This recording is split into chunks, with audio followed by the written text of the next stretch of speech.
Alô, amigos do Agronegócio, estamos aqui com você no Canal Rural, o canal do Criador, com mais um Agro 360. E só lembrando a você que todas as entrevistas estão na íntegra no nosso canal do YouTube Agro 360.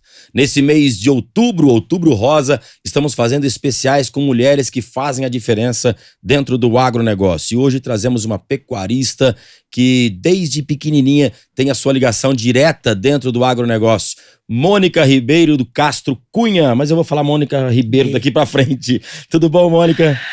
Tudo ótimo, Rafa. É um prazer estar aqui com você e nesse programa seu tão conceituado, tão bem feito, com tanto amor e carinho que a gente consegue ver nos seus olhos aqui a sua entrevista. É muito bom. Obrigado pelas palavras, mas eu acho que a palavra-chave é essa. Acho que é amor e carinho, amar o agronegócio de uma forma geral, né? E a gente vem... Várias mulheres já tiveram aqui, né, Mônica? Várias histórias magníficas de mulheres que fazem a diferença. E nesse mês, nessa campanha que vem aí em prol aí da prevenção do câncer de mama, falamos, vamos usar mulheres desse mês de outubro, acho que é importante. Mas vamos lá, conta a história da Mônica. Como é que começa a sua história lá dentro do agronegócio? Como é que é isso? Rafa, eu venho de uma família do agronegócio, né? Então, meu pai, eu desde criança fui criada indo para a fazenda, acompanhando ele em todos os momentos, porque eu sempre fui muito ligada a ele e eu sempre desde criança montei a cavalo, interagi com ele para todos os lados e inclusive depois meu pai também, além do gado, ele também participava do gado de seleção de Nelore Mocho, né? Que ele até foi considerado o rei do Nelore Mocho no Brasil, porque ele... Qual é o nome do seu pai mesmo?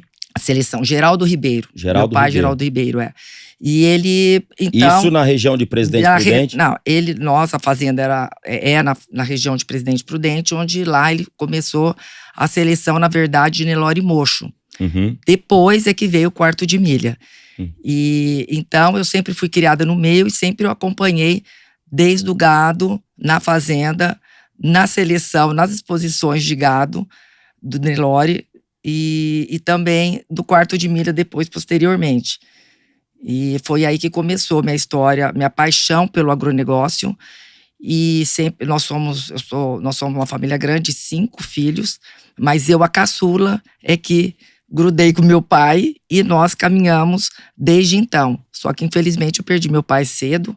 Eu tinha apenas 20 anos, mas nós vivemos, assim, uma vida intensamente, muito. Então, todo mundo fala, Mônica, você é muito parecida com seu pai, você tem muito, mas a gente teve uma relação muito forte. É interessante isso, quando você vê que alguma pessoa só da família acaba seguindo os passos, né? E você, com quantos anos começou já a andar atrás como uma...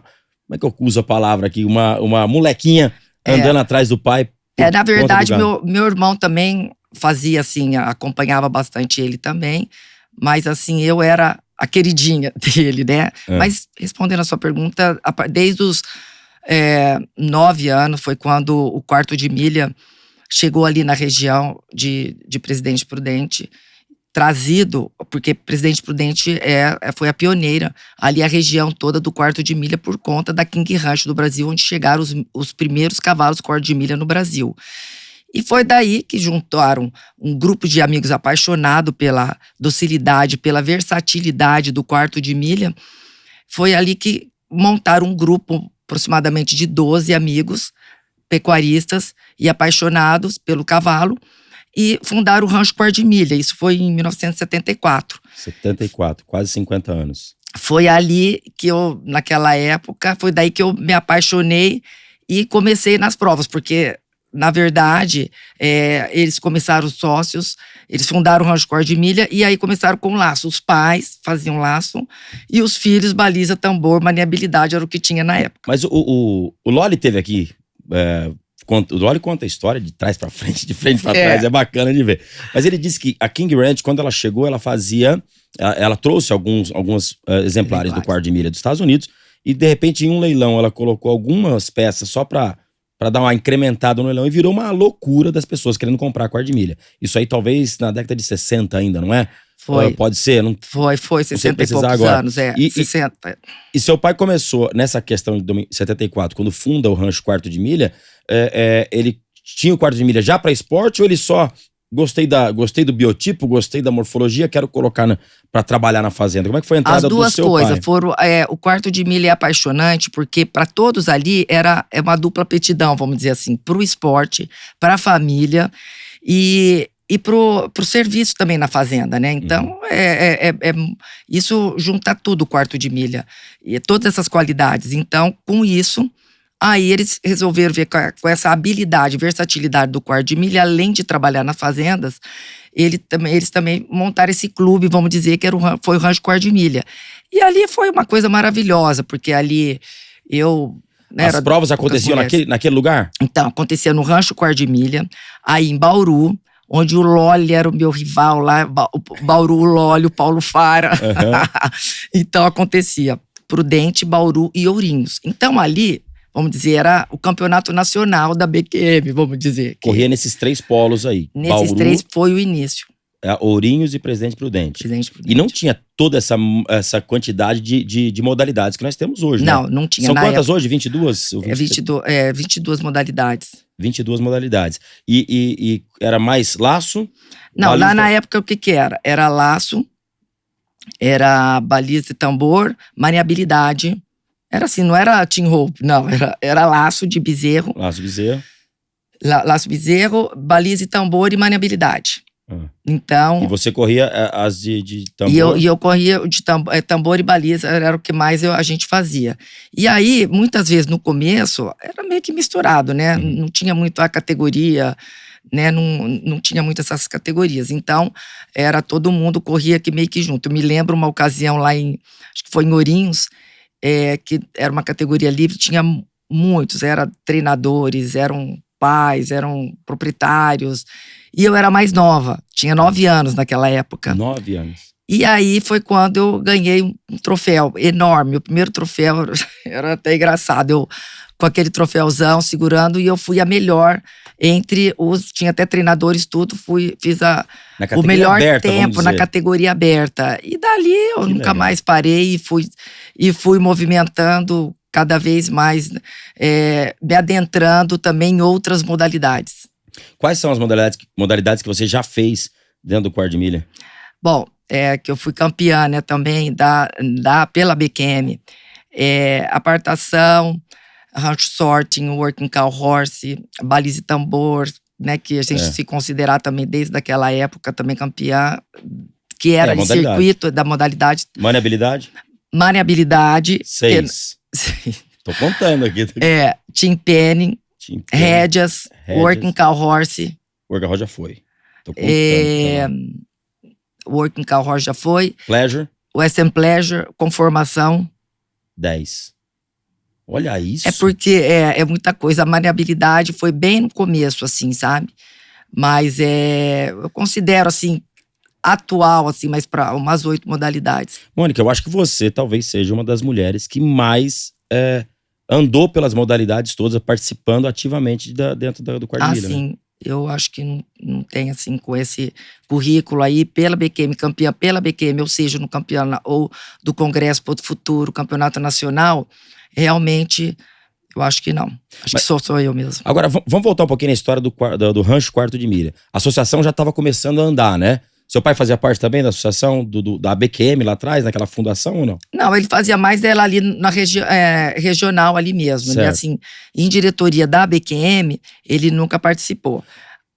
Mas aí o Rancho Quarto de Milha, ele foi um dos fundadores. Ele foi um dos 10. Ele foi, inclusive tem até a sede com o nome dele, porque ele sempre foi um incentivador enorme, motivador pelo Quarto de Milha. Ele levou esse Quarto de Milha norte, nordeste, sul. Ele fazia questão de levar, até por isso que eu tenho grandes amigos hoje no Brasil, graças ao meu pai, ele que desbravou esse paixão aí pelos cavalos. Agora, uma ideia realmente lá atrás de pessoas audaciosas, são 10 fundadores? Acho que é isso. 12 mais ou né? menos, aproximadamente. 12 fundadores, 12 homens se acreditaram num projeto extremamente audacioso, não se falava em pista coberta naquela época, né? Ninguém imaginava ter um complexo coberto para provas de quarto de milha. Na verdade, começou numa pista pequena, evidente. Ali a gente fazia tudo. O pessoal laçava, depois saiu o pessoal, aí entrava a meninada, fazia as coisas.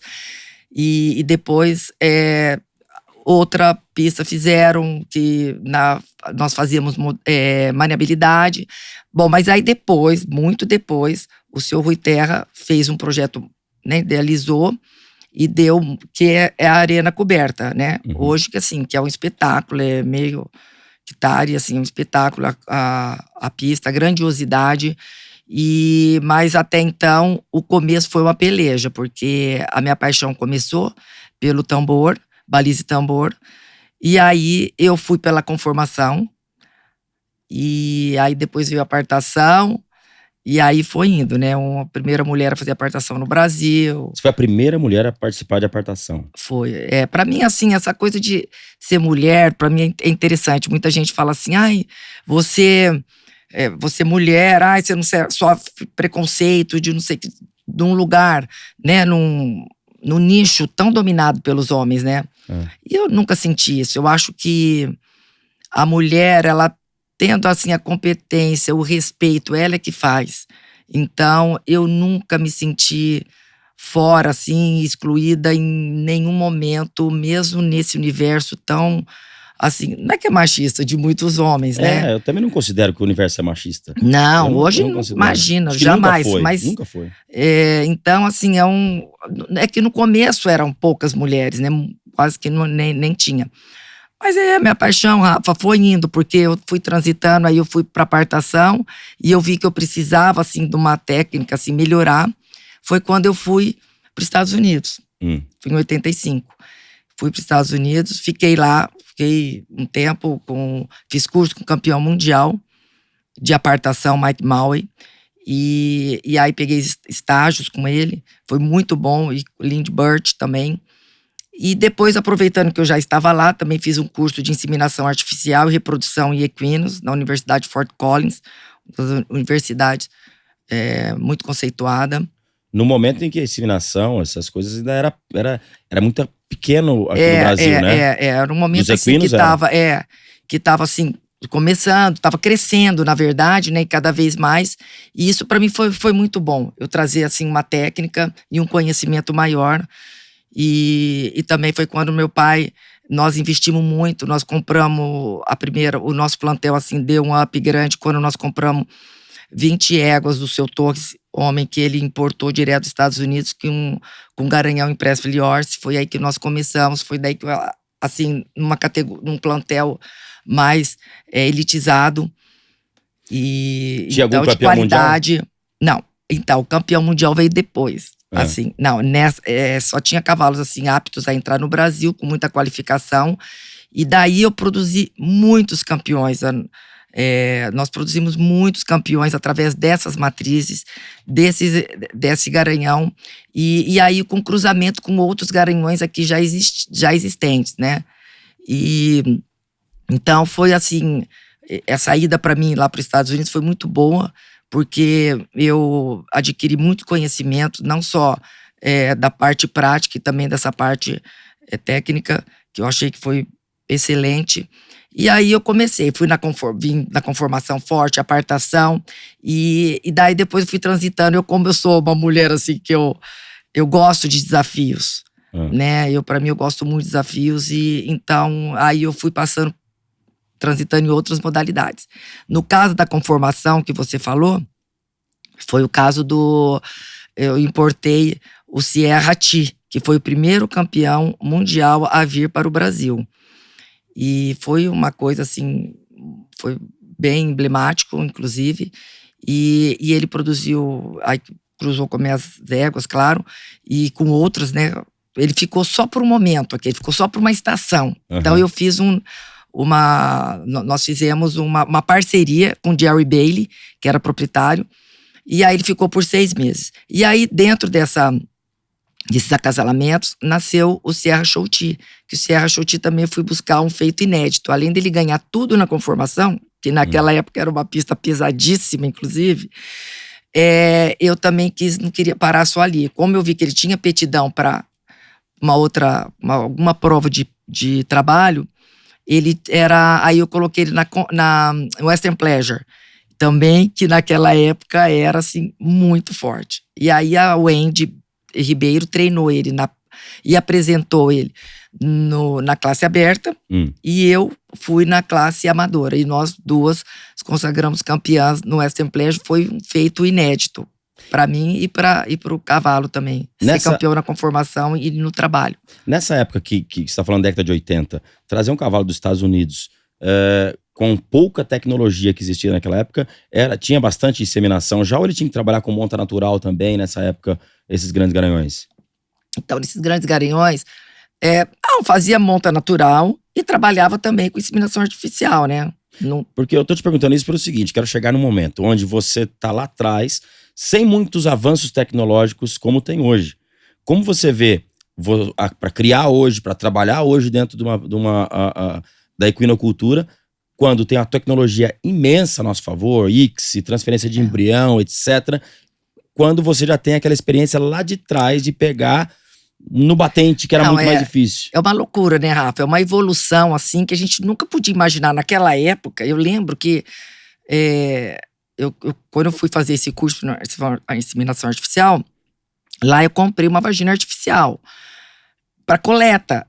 Só que aí aqui, assim, poucos tinham uma importada, uma coisa. Aqui o pessoal fazia uma adaptação para, né? Não eram todos que tinham o equipamento, mas que funcionava do mesmo jeito. Mas assim, era tudo assim, mais relativamente no começo.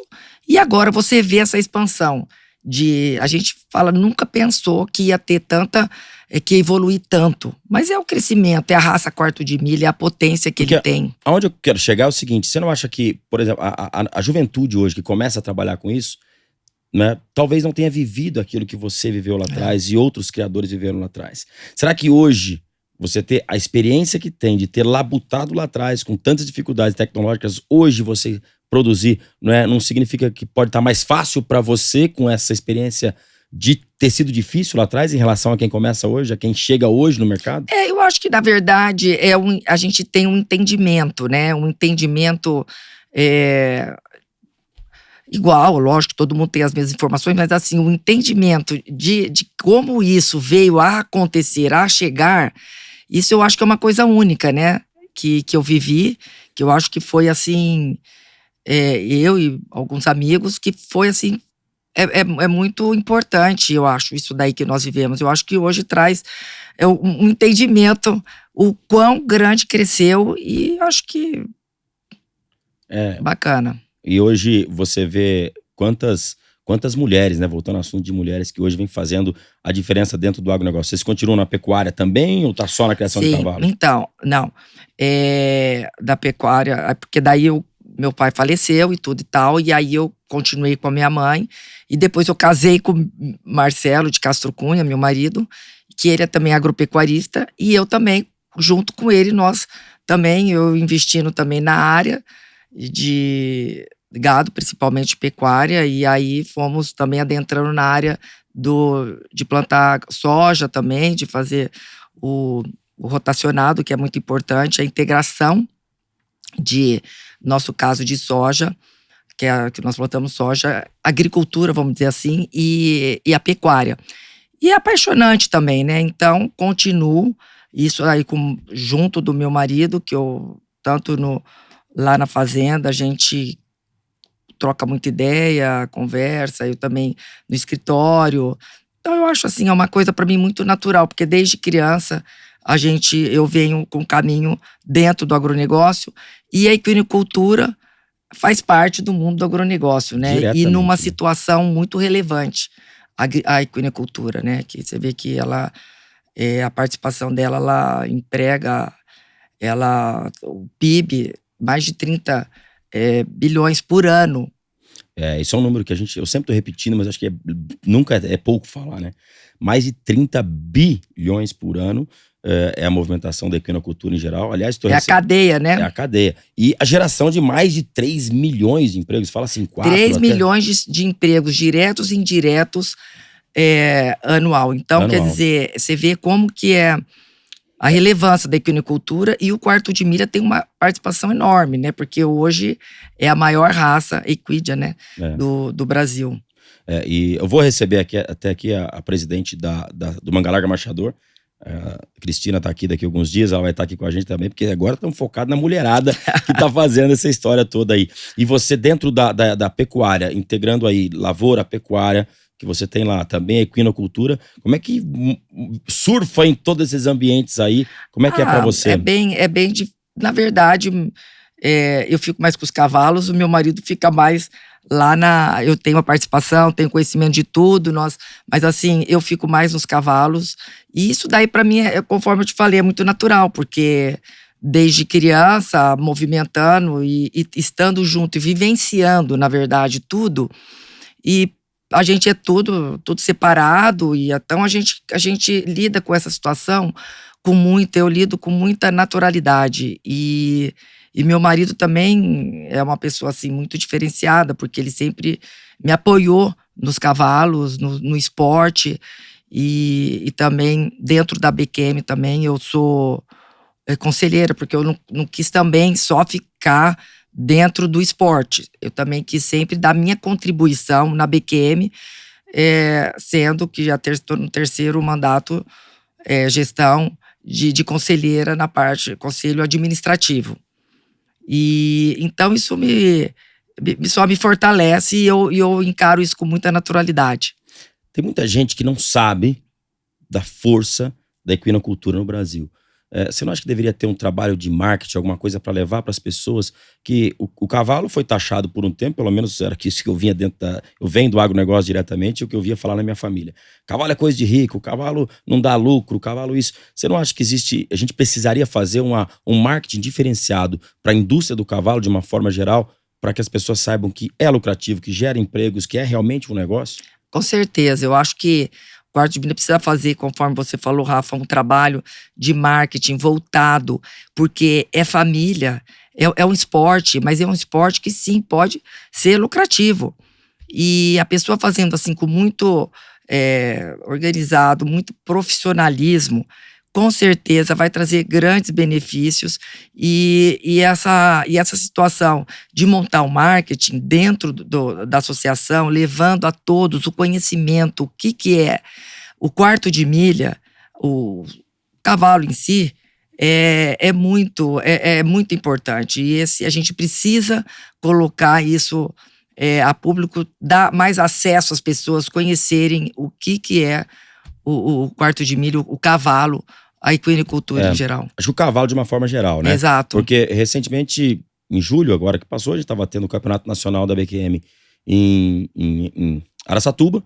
Ao mesmo tempo, lá em Belo Horizonte, estava tendo a Nacional do Manga Larga Marchador, enquanto que outras raças também estavam tendo seus grandes eventos. Eu falo dessas duas, que são as duas maiores raças do Brasil, simultaneamente, com milhares e milhares de pessoas lá em Belo Horizonte, e mais milhares de pessoas em Araçatuba. Dois duas raças que são totalmente diferentes, mas gerando milhares de empregos e trazendo negócio. É maravilhoso. As pessoas talvez não saibam o tanto que isso gera de receita, de divisas pro Brasil, pro município, pro estado, e a geração de empregos, que é o mais importante. Nós falamos, é exatamente o que nós falamos, a potência que e esse papel de protagonismo que faz a equinocultura dentro do agronegócio. É uma coisa sensacional, e nós precisamos divulgar mais isso.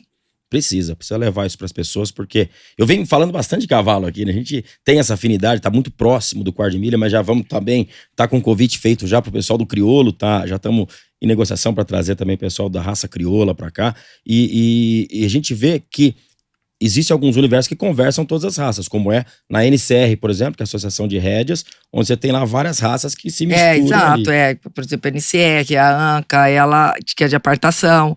Então, a NCR, ela é aberta, é uma associação de rédeas aberta a qualquer como a ANCA raça, exatamente. Como a ANCA também é uma associação de cavalos de apartação, nacional, de cavalo de apartação, mas ela é aberta também para qualquer outra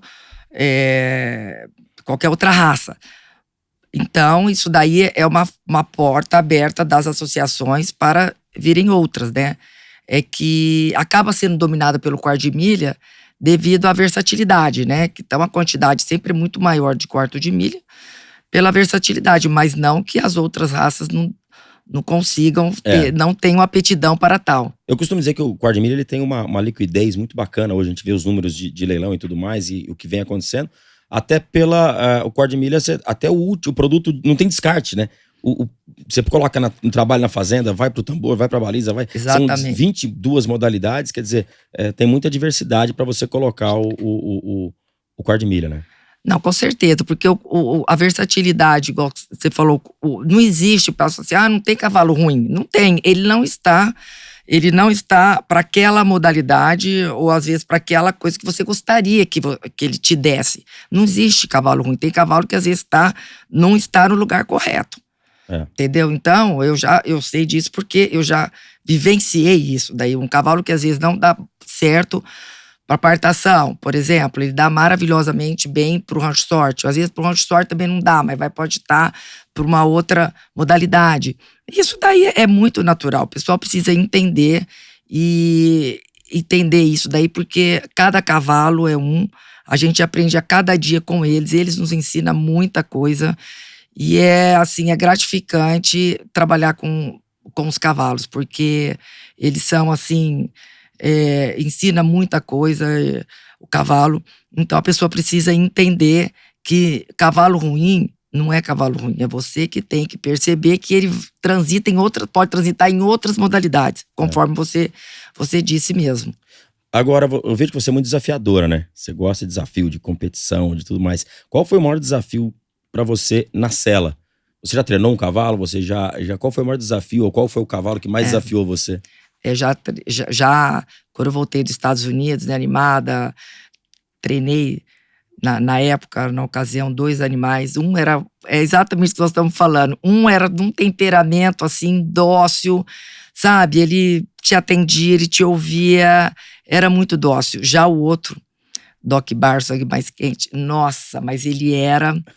Olha, o Doc Bar, olha pra você saber como é que... Era Doc Gamay, Doc Gamay, que era o Doc Bar, que era um dos primeiros filhos do Doc Gamay que chegou do Brasil, trazido pelo Renato Rezende Barbosa. Só pra quem tá em casa entender, nós estamos falando o seguinte, o treinador é aquele que prepara o cavalo pro amador correr, né? Basicamente seria isso, o cara que vai colocar na modalidade e tal. E você, como amadora, você treinou alguns cavalos. Naquela época nem tinha... tudo bem, até... Mas assim, eu realmente, naquela época, eu treinei esses cavalos, mas assim, eu não segui adiante, porque você... Tinha outras prioridades. Outras prioridades. Então, como eu tinha outras pessoas pra fazer isso, mas era um desafio da Mônica querer treinar um cavalo. Mas me conta esse desafio com esse Doc Bar. Não, aí eu montei. Aí eu fui e tal. Esse cavalo, nossa, ele era assim, nervoso e bravo. Assim, ele já era nervosinho, mas tudo bem.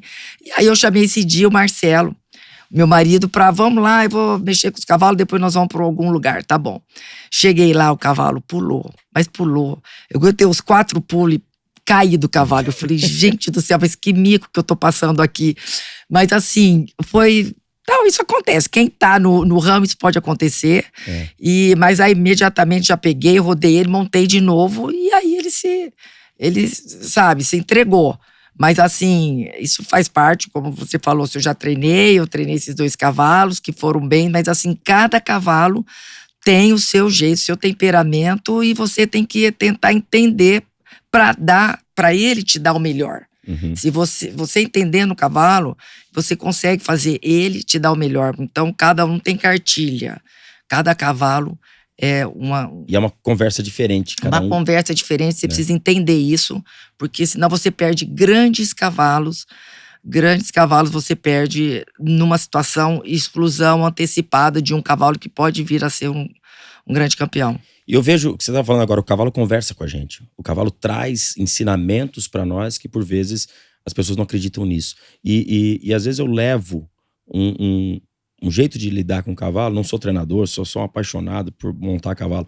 Mas às vezes eu levo o que a gente aprende com o cavalo, o que a gente faz para ter uma resposta de um cavalo para nossa vida aqui fora. Eu acho que isso é fundamental. Para os meus filhos eu coloco isso, questão de pressão e alívio, questão de você... o jeito de lidar com o cavalo nada mais é do que um jeito perfeito para a gente lidar com os seres humanos. Não tenha dúvida. A minha personalidade, a minha paciência, ele educa a gente, entendeu? É assim, uma coisa assim, resiliência. O cavalo foi um professor, ainda continua sendo, porque eu continuo montando ainda, se Deus quiser, por muito tempo. E aí, ele, assim, só além de trazer as alegrias, ele te traz um conhecimento, assim, engrandecedor na vida. Sem dúvida, sem dúvida. Só para quem tá em casa se habituar, é o seguinte, o Working Cow Horse é uma modalidade onde o competidor entra, faz algumas manobras de rédeas, onde mostra percurso de rédeas, não tão oficial da prova de rédeas, mas mostra as principais manobras da rédeas. Depois é colocado um boi na pista, ele vai apartar esse boi no box, e depois de apartar, ele vem a 1 milhão por hora com esse boi na beira da cerca, né, correndo, galopando, que é o serviço do dia a dia que vem lá oriundo da fazenda, onde você corta o boi. O que é cortar o boi? Não é cortar com a faca, pelo amor de Deus.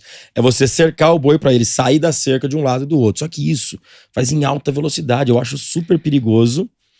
Querendo eu ser um pouco delicado com as mulheres, eu acho muita velocidade. Você é louca de participar disso aí, Mônica? Eu adoro, gente. O desafio, quanto maior, pra mim é melhor. E eu apaixonei. Quando a primeira vez que eu vi, foi lá nos Estados Unidos, o Bob Loomis, eu fiquei assim, apaixonada pela prova. Eu falei, gente, não tinha ainda aqui. Eu fiquei apaixonada. Eu narrei a primeira prova de Working Cow Horse na BQM, fui eu que narrei. Em 1900 e alguma coisa lá em Prudente, no Rancho Quarto de Milha. Eu devia estar lá, né? Então...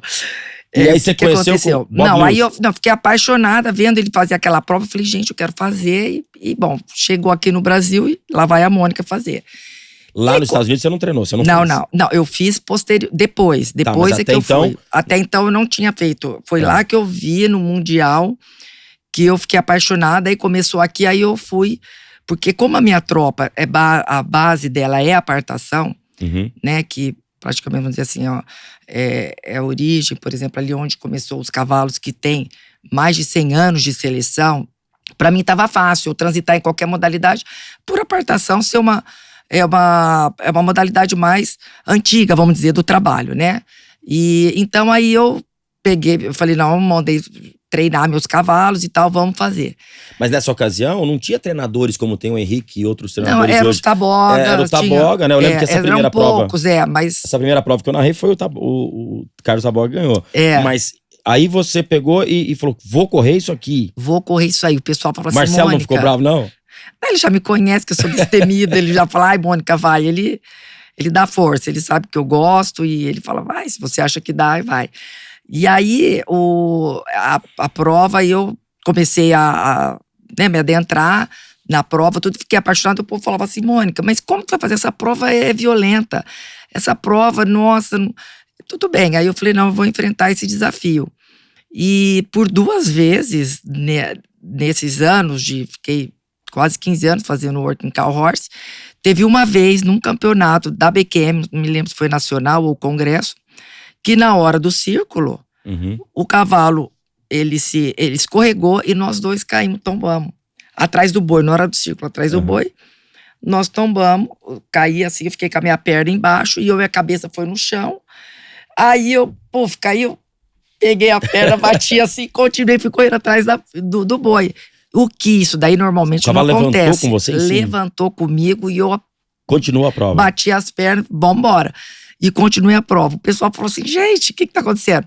Mas, assim, 100% das vezes que eu vi isso acontecer, o pessoal pula do cavalo. Ele sai da sela. Ele sai porque realmente talvez seria o mais certo. Você não se machucou? Não, mas eu não saí. Eu continuei e fui embora fazendo a prova.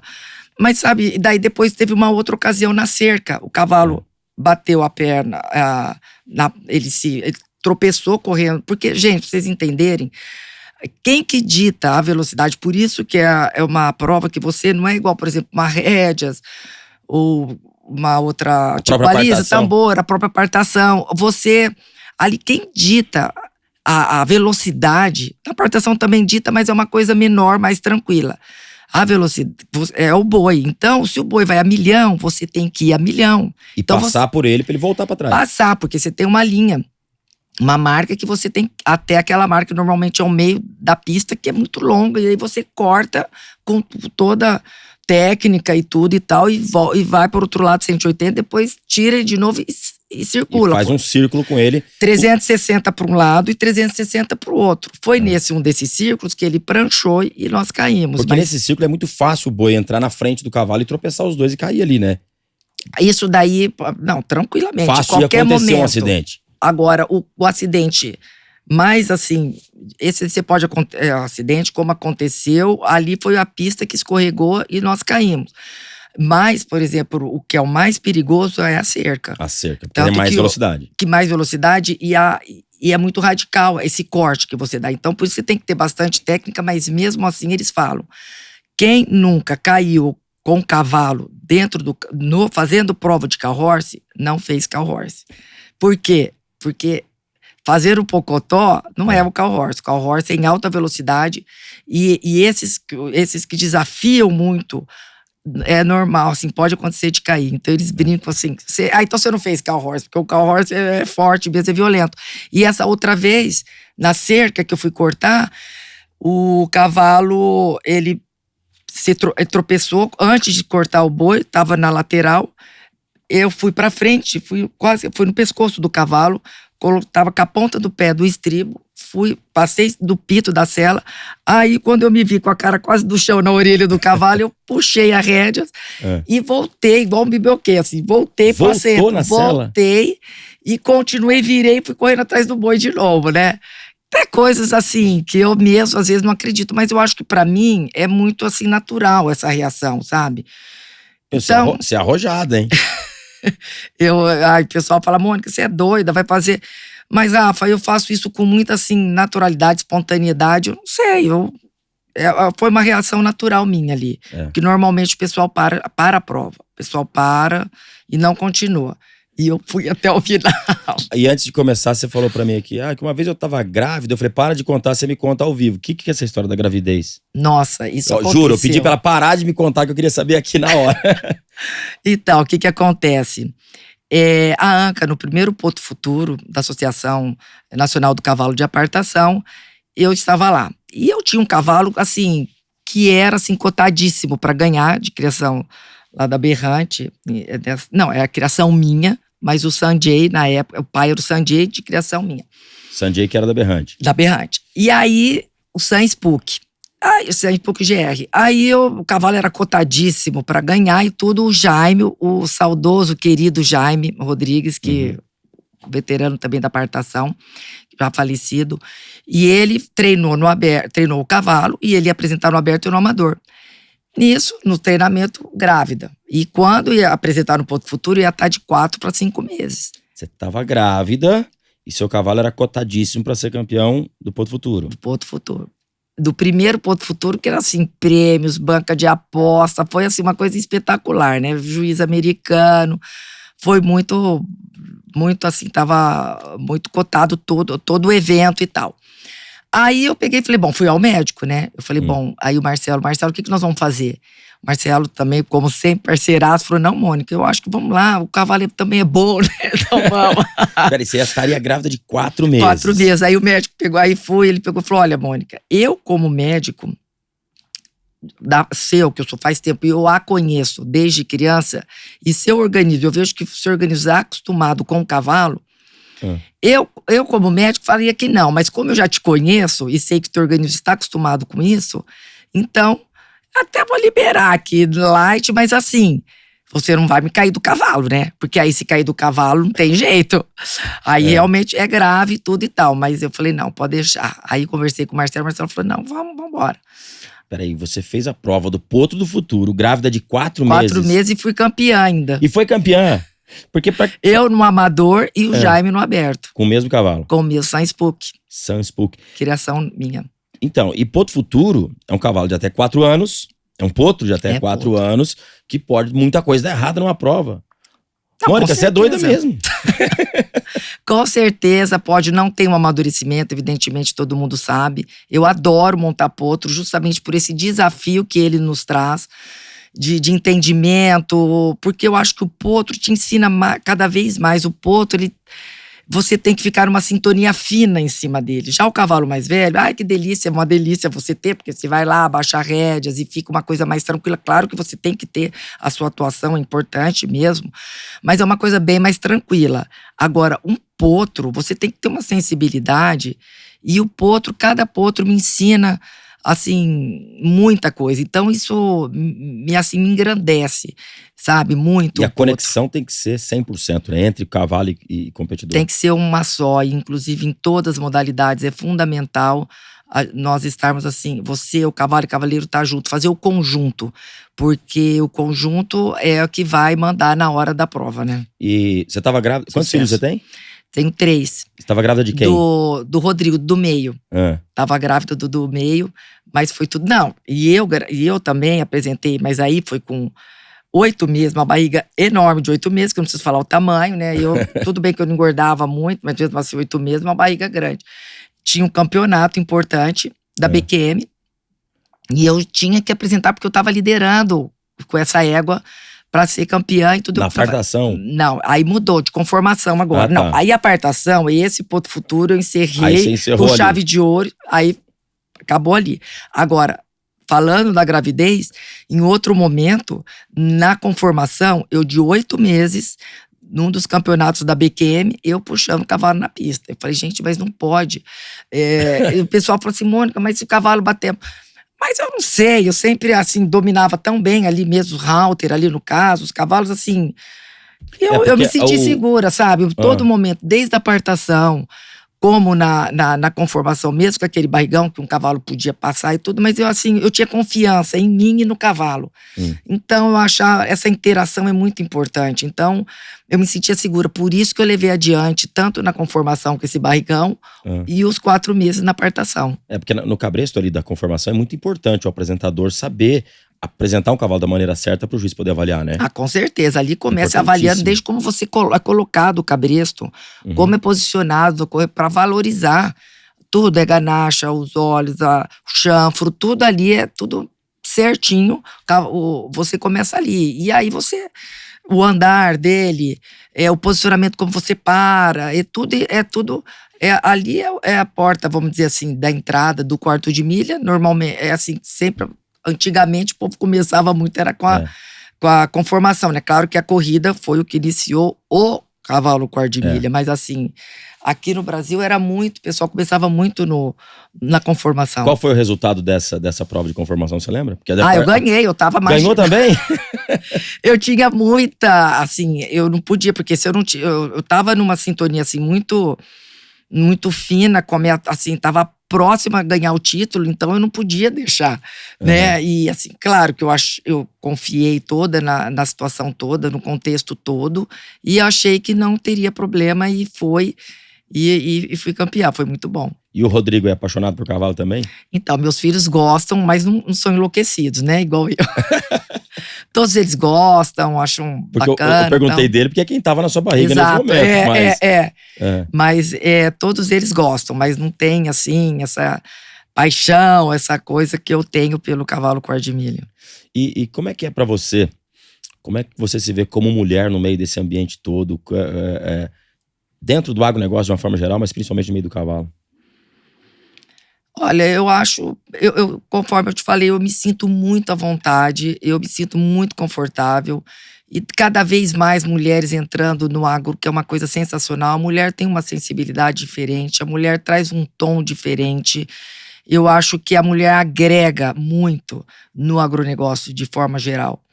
Eu acho que é sensacional, e eu me sinto muito à vontade e lidar com essa situação toda do agronegócio, nos cavalos, no campo.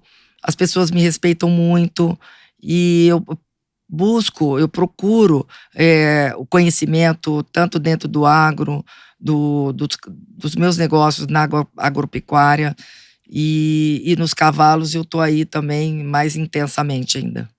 Exato, porque a gente vê o crescimento de mulheres participando, né? Eu achava que era a coisa mais recente de ter uma mulher como campeã nacional no meio dos abertos. Você foi a primeira a ganhar no meio dos abertos, né, lá atrás. Era a prova campeã nacional. Várias vezes, e era engraçado, bem lá naquele comecinho, assim, como não tinha muito o que dar, eles premiavam até com, tipo, vamos dar um refrigerante pra pessoa, porque ganhava. Aí dava um refrigerante pra um, dava uma cela, um chapéu pra outro. Era uma coisa assim, chegaram ao primeiro evento. O primeiro evento foi esse. Foi um refrigerante, um lanche. O primeiro evento, o troféu lá do Rancho Quarto de Milha foi esse. Um refrigerante. E o lanche. E o lanche. E aí a pessoa fascinado com isso e deu no que deu hoje, todo o Quarto de Milha. Mas a participação da mulher é fundamental com todos os setores. E eu me sinto muito feliz por ser assim, me sentir parte da representação das mulheres dentro do agronegócio. Cavalo para você. A gente sempre pergunta isso. O que representa o cavalo na sua vida? Olha, para mim o cavalo representa tudo. É muita coisa. Cavalo é família, cavalo é amigos, amizade, cavalo é conhecimento, cavalo me trouxe muitas coisas maravilhosas. Então, faz parte da minha vida e ele só trouxe para mim muitas alegrias e eu me sinto muito feliz de estar junto ao cavalo todo esse tempo.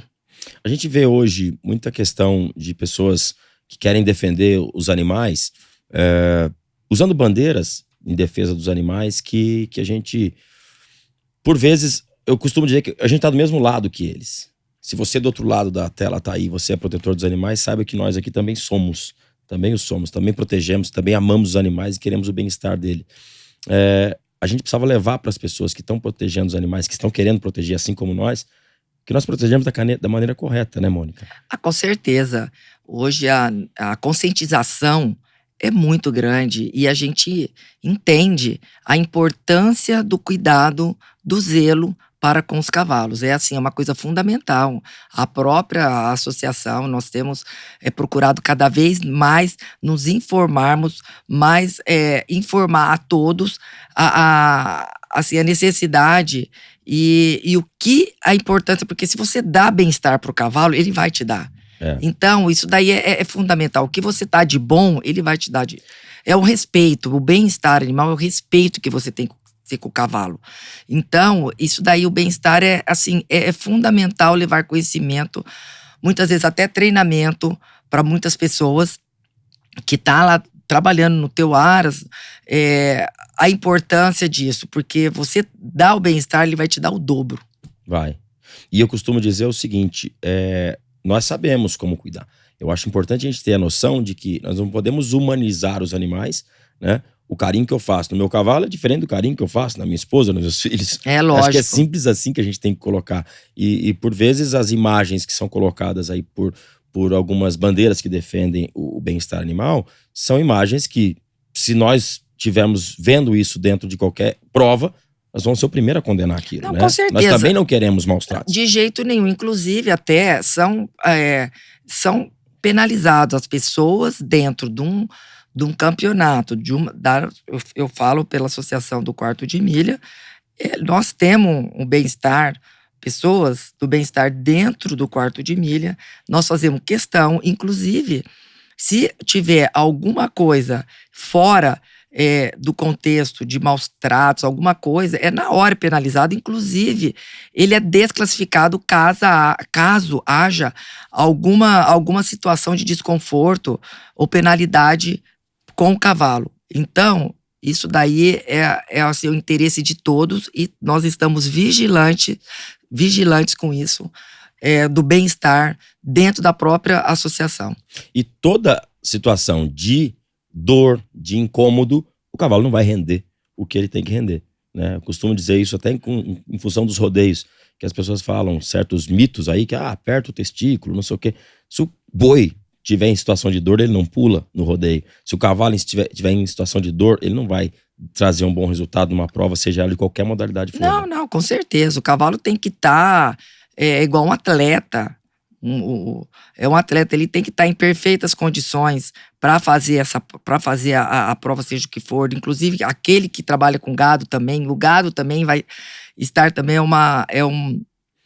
é um olhar vigilante também que nós temos com o gado. A prova que trabalha com gado lá atrás é assim, importantíssimo, dar o bem-estar pro gado. É um curral amplo, é água, é a alimentação, cobertura. É o número de animais por inscrição, pelo equivalente ao número de inscrições, exatamente, né? tudo proporcional e tudo muito bem olhado, alinhado, para nós, pensando tudo no bem-estar. Porque é aquilo que você falou, o cavalo, você tratando do bem-estar, ou seja, do cavalo, do gado que vai correr tudo, ele vai te dar o melhor.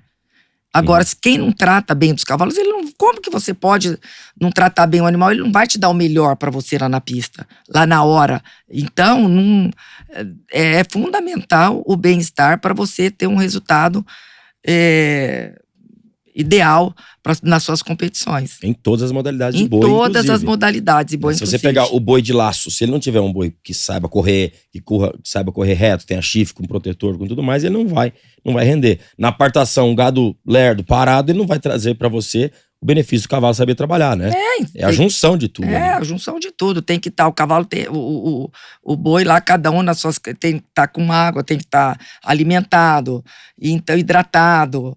E então isso tudo ele vai te proporcionar lá, ele estando bem, ele vai te dar o melhor dele, por exemplo, da força, da energia que nós queremos, ele vai mostrar nas pistas. Na vaquejada, inclusive, foi desenvolvido aquele protetor de cauda, né? Eu tive, foi muito interessante, eu tive lá esses dias e foi muito interessante ver. Eu até conversei, fui lá no curral conversei até com a pessoa que é profissional a isso.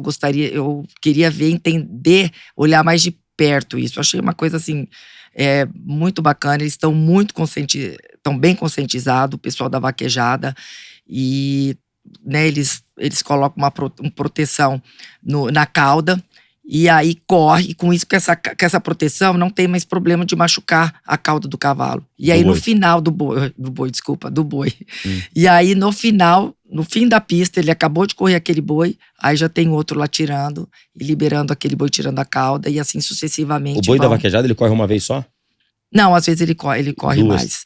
Corre mais. Mas a quantidade de boi que tem ali nos bastidores, ele não vai correr 10 vezes no minuto, né? Ele corre algumas outras vezes mais. Né? Mas você não vai querer fazer vaquejada, não, né? Não. Esse desafio já correu. Olha, o pessoal até me questionou. Eu falei, gente, não. Assim, eu acho que tudo é para fazer. Eu até conversei com algumas mulheres da vaquejada. Que estão fazendo um trabalho maravilhoso. Que estão fazendo um trabalho maravilhoso. Olha, parabéns, porque realmente é um esporte duro, a vaquejada. Mas assim, é uma cultura maravilhosa.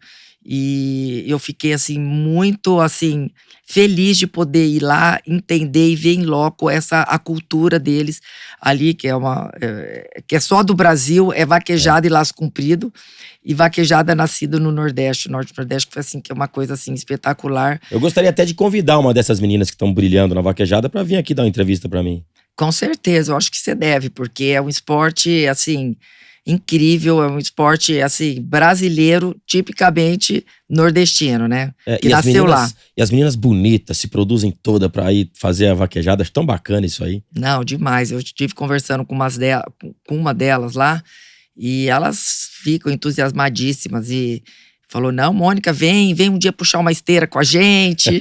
Puxar esteira você vai. Puxar esteira é mais bem simples, mais tranquilo, ainda mais eu que fiz o cow horse, não é tão, mas assim, como o cow horse eu fiz, que é uma coisa muito corrida, né, então é bem forte, então eu acho que eu ia bem. Agora puxar o boi, não agora fala é o seguinte, que eu não vou, mas desafio lançado, Mônica Ribeiro na esteira, na esteira da vaquejada.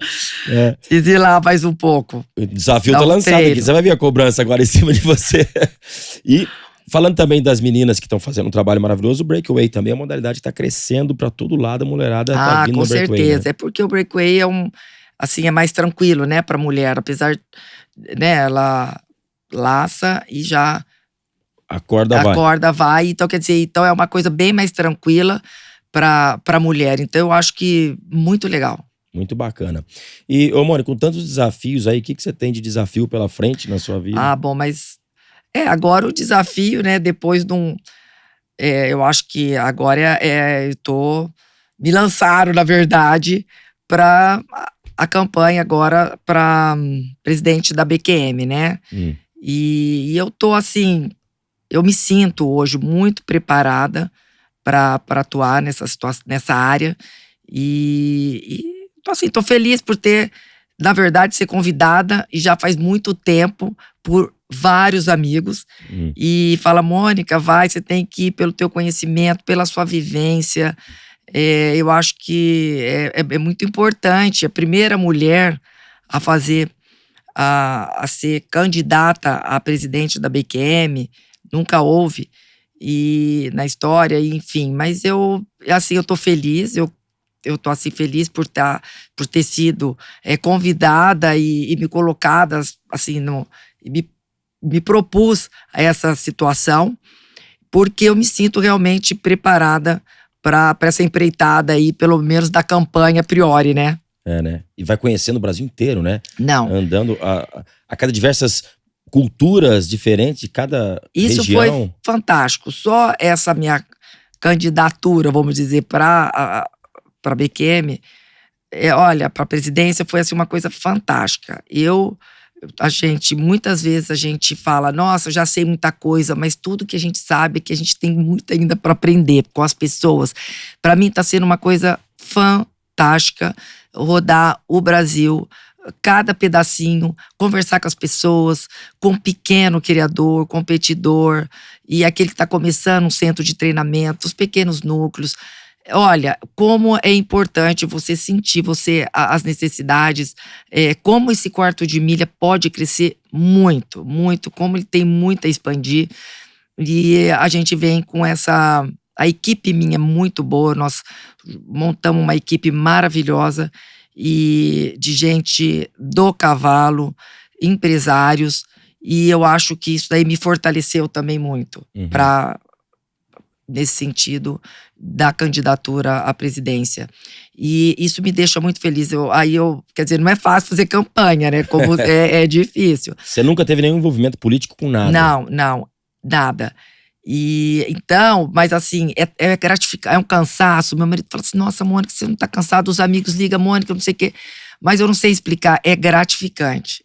Tem sido gratificante rever velhos amigos, fazer amigos dos amigos, fazer novos amigos.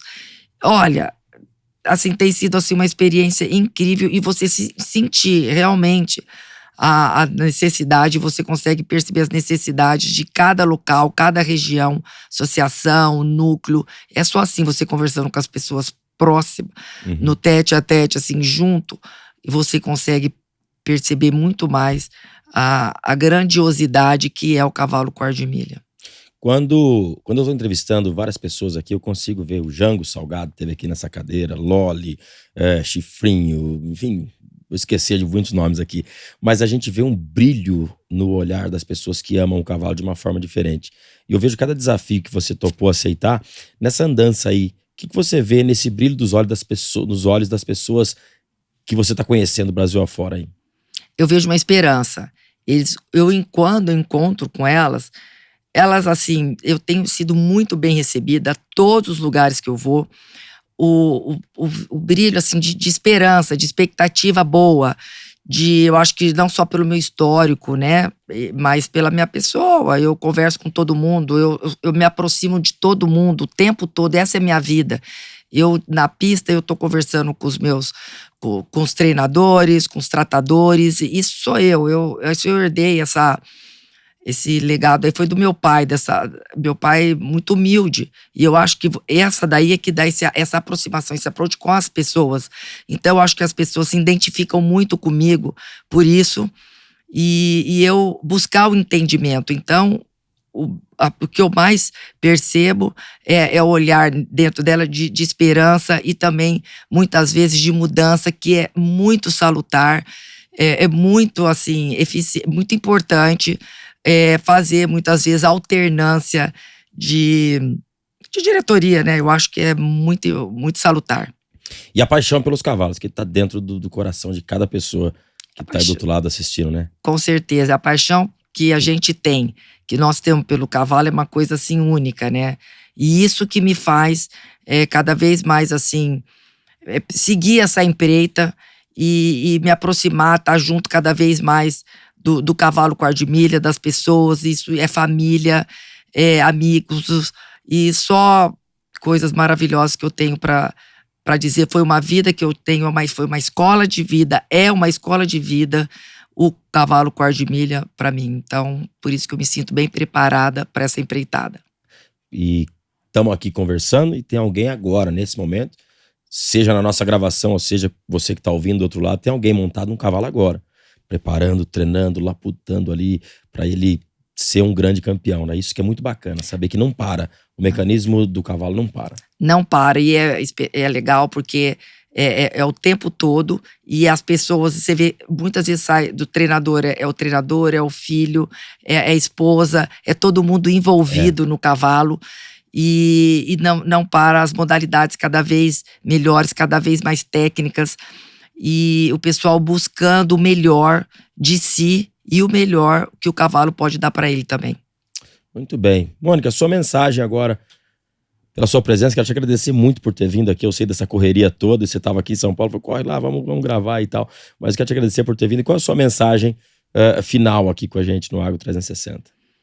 Olha, primeiro parabenizá-lo, o programa que está um espetáculo, um programa voltado realmente para essa área que é tão importante e tão relevante dentro da economia nossa do Brasil. O agro é sensacional.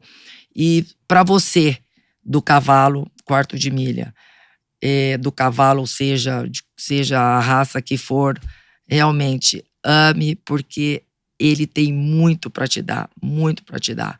E eu sou muito feliz em estar junto do cavalo, principalmente no meu caso, o quarto de milha, uma vida toda. Só me trouxe ser uma pessoa cada vez melhor. Olha que maravilha. Obrigado mais uma vez. Parabéns por uma história maravilhosa. Acho que vai inspirar muita gente que está nos assistindo aí. Tá, obrigada, Rafa. Muito obrigada. Valeu. Conversei aqui com a Mônica Ribeiro Castro Cunha, ela que é uma apaixonada por cavalo. Semana que vem estamos aqui de volta com mais um Agro 360 para você. Até lá!